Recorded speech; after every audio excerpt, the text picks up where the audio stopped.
Important ആയിട്ട് വേണ്ട ഒരു കാര്യമാണ് പേഴ്സണൽ ഹൈജീൻ എന്ന് പറയുന്നത്. പ്രത്യേകിച്ച് നമ്മൾ സ്കൂളിൽ പോകുന്ന സമയത്ത് ഒരുപാട് ഫ്രണ്ട്സ് ആയിട്ട് നമ്മൾ ഇന്ററാക്ട് ചെയ്യാറുണ്ട് അല്ലേ? അപ്പൊ നമ്മൾ നീറ്റ് ആൻഡ് ക്ലീൻ ആയിട്ട് വെക്കുക എന്ന് പറയുന്നത് ഇമ്പോർട്ടന്റ് ആയിട്ടുള്ള ഒരു കാര്യമാണ്. സോ നമുക്ക് എന്തൊക്കെയാണ് ശ്രദ്ധിക്കാൻ വേണ്ടി പറ്റാമെന്ന് നോക്കിയാലോ.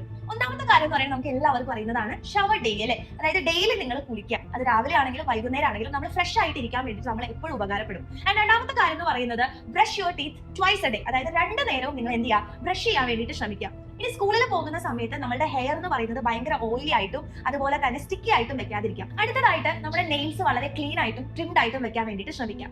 ഇനി മറ്റൊരു കാര്യം എന്ന് പറയുന്നത് ഡെയിലി നിങ്ങൾ ക്ലോത്ത്സ് മാറ്റാം. ഒരുപാട് പേര് ചെയ്യുന്ന കാര്യമാണ് 2 ദിവസമൊക്കെ ഒരേ ഡ്രസ്സ് ഇടാം. അപ്പൊ പ്രത്യേകിച്ച് നമ്മൾ സ്പെക്ട് ചെയ്യുന്ന സമയമൊക്കെ ആണെങ്കിൽ ഭയങ്കര സ്മെല്ലി ആവാനുള്ള ചാൻസുകൾ ഉണ്ട്. സോ ഡെയിലി നിങ്ങൾ ക്ലോത്ത്സ് മാറ്റാൻ വേണ്ടിയിട്ട് ശ്രമിക്കാം. ഇനി അടുത്ത ഒരു കാര്യമാണ്, നിങ്ങൾ സ്കൂളിലൊക്കെ പോകുന്ന സമയത്ത് നിങ്ങളുടെ ഹാൻഡ്സ് ഒക്കെ എപ്പോഴും ഡേർട്ടി ആവാനുള്ള ചാൻസ് ഉണ്ട് അല്ലേ? അപ്പൊ ഇടയ്ക്കിടയ്ക്ക് നിങ്ങളുടെ ഹാൻഡ്സ് ഒന്ന് വാഷ് ചെയ്ത് കൊടുക്കാൻ വേണ്ടിയിട്ട് ശ്രമിക്കാം. ഇതൊക്കെ ബേസിക് ആയിട്ടുള്ള കാര്യങ്ങളാണെങ്കിൽ പോലും മഴക്കാലം ആയതുകൊണ്ട് ഒരുപാട് രോഗങ്ങളും കാര്യങ്ങളൊക്കെ വരാനുള്ള ചാൻസ് ഉള്ളതുകൊണ്ട് നമ്മൾ ശ്രദ്ധിച്ചു കഴിഞ്ഞാൽ അടിപൊളിയായിട്ട് ഈ ഒരു മഴക്കാലം ആസ്വദിക്കാൻ വേണ്ടി പറ്റും. സോ മാക്സിമം നിങ്ങൾ ഈ ഒരു വീഡിയോ ഫ്രണ്ട്സിന് എല്ലാവർക്കും ഒന്ന് ഷെയർ ചെയ്യാം.